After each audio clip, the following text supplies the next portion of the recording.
Comment faire du e-commerce du coup 2.0. C'est ce que j'appelle le e-commerce 2.0, le fait d'utiliser ce fameux agent de sourcing.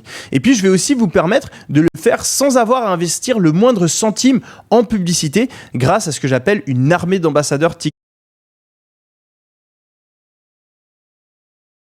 Car même si aujourd'hui j'ai généré plus de 50 millions d'euros avec mes business,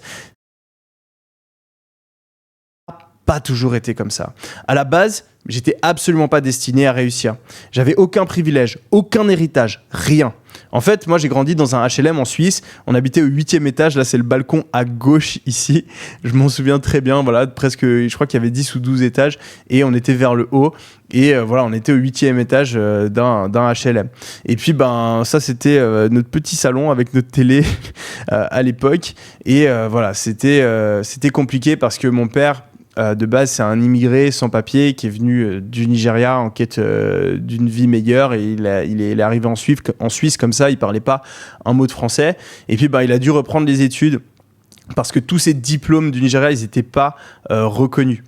Et puis ma mère, pendant ce temps, elle travaille 10-12 heures par jour pour subvenir à nos besoins parce qu'elle doit gagner assez d'argent pour moi, mon frère, mon père et elle. Alors que c'est la seule qui travaille. Donc c'est très compliqué parce qu'elle n'a pas fait d'études supérieures, elle ne gagne pas beaucoup d'argent. Et puis quand j'ai 7 ans, il y a un ami qui m'invite chez lui. Et là, c'est le déclic. Je découvre que ses parents, ils étaient architectes et qu'ils vivaient dans une magnifique villa au bord du lac Léman. Du coup, ils avaient une vie bien différente à la mienne. Il n'y avait pas que ça. En fait, du coup, attendez, moi j'ai un petit bug. Est-ce que c'est de mon côté ?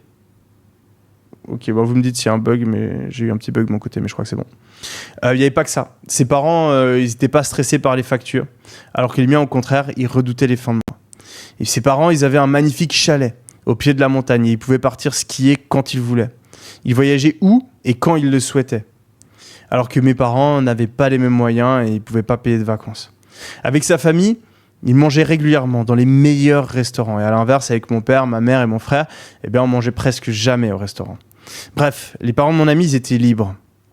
Et je me suis rendu compte à ce moment-là qu'il y avait une énorme différence entre ma vie et celle de mon ami. Et du coup, je me suis fait une promesse. Celle de faire tout ce qui était en mon pouvoir pour gagner de l'argent et faire plaisir à ma mère. Je voulais la sortir de ces 10 heures de travail par jour, payer une misère. Et je voulais moi aussi fréquenter les plus beaux endroits. Bref, il fallait que je me sorte de la merde. Et durant toute mon adolescence, j'ai demandé à tout le monde comment devenir riche. Systématiquement, on me répondait qu'il fallait faire de grandes études, qu'il fallait trouver un job dans une grande entreprise pour espérer toucher un grand